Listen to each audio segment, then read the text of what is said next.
வணக்கம் மக்களே. நான் வந்து கேரட் அல்வா பண்ணி காமிக்க போகிறேன். நான் கேரட்டை வந்து நல்லா தோல்லாம் சீவி கட் பண்ணி வச்சுருக்கேன். இப்போ வந்து இதை வந்து ஜாரில்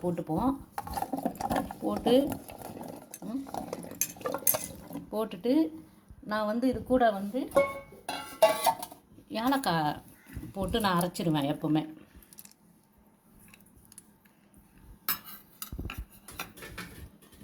இதை இப்படி வச்சுக்கோங்க, ஓரமாக வச்சுக்கோங்க.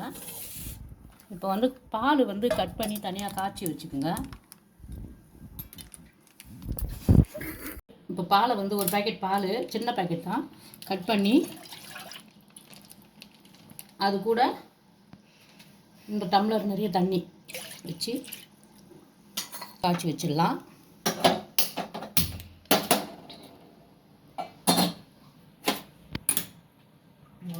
அதுக்கப்புறம் இப்போ வந்து நான் வந்து இந்த கேரட்டை வந்து அரைக்க போகிறேன்.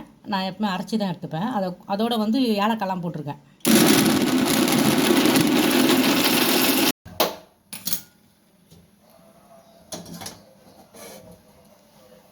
இப்போ வந்து கேரட் அல்வாவுக்கு கடாய் வச்சுருக்கேன். கடாய் நல்லா காஞ்சிடுச்சா பார்த்துடலாம்.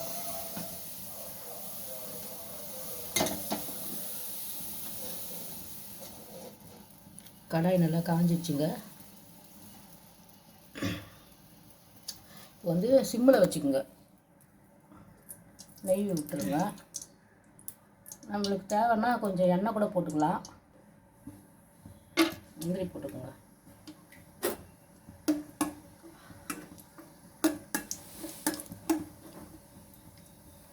முந்திரி,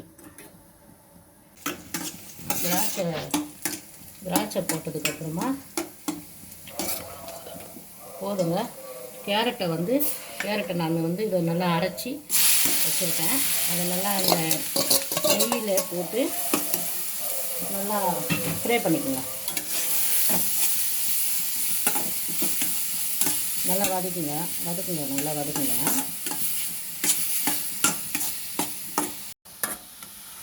இது வந்து நெய் வந்து நான் ஏன் அப்படி கொஞ்சம் எண்ணெயில் எல்லாம் போட்டு வதக்கணும்னு சொல்கிறேன்னா, அந்த கேரட்டோட பச்சை வாடை போயிடும்.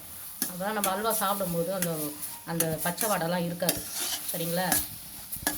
வந்து கேரட்டோட பச்சை வாடெல்லாம் போயிடுச்சுங்க. சிம்மில் வச்சுட்டு இதெல்லாம் பண்ணுங்கள்.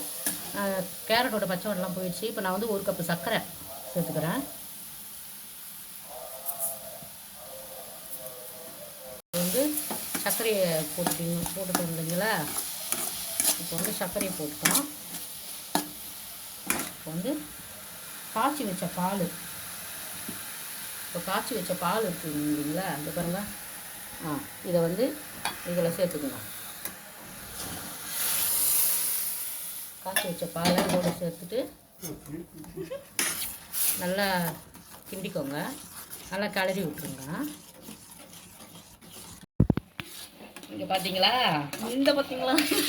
எப்படி வந்திருக்கு பாருங்க. சூப்பராக வந்திருக்கு பாருங்க. இந்த மாதிரி தான் கட்டி பதத்துக்கு வரணும்.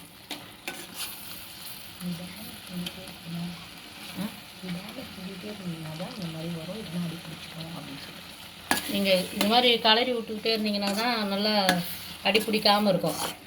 கலரி விட்டுக்கிட்டே இருங்க ஸ்டார்டிங்லேருந்தே. ஏன்னா அடி பிடிச்சிட்டா அதுக்கப்புறம் அந்த தீஞ்ச வாசனை வரும், நல்லா இருக்காது சாப்பிட. குழந்தைங்கள்லாம் சாப்பிட்றது இல்லையா? குழந்தைங்களுக்காக கிட்ட இருந்து செய்கிறது நல்லது. கேரட் அல்வா ரெடி ஆகிடுச்சு. இப்போ வந்து நம்ம ஒரு பவுலில் வந்து சர்வ் பண்ணிக்கலாம். கேரட் அல்வா பண்ணிட்டேன். அது மேலே செர்ரி பழத்தை கொஞ்சம் வச்சுக்கிறேன். இது வந்து சும்மா அந்த இதெல்லாம் வாங்க போயிருந்தேன். முந்திரி, திராட்சை இதெல்லாம் வாங்க போயிருக்கும்போது கண் இதெல்லாம் பட்டுது. அண்ணாச்சி காட்டில் மாட்டி வச்சுருந்தது. அதெல்லாம் வாங்கிட்டு வந்தேன். இது போதுங்க டெக்கரேஷனுக்கு. நான் ஒன்று சாப்பிட்றேன். அவ்வளோதாங்க, செஞ்சு முடிச்சாச்சுங்க. நீங்கள் வீட்டில் ட்ரை பண்ணி பாருங்கள்.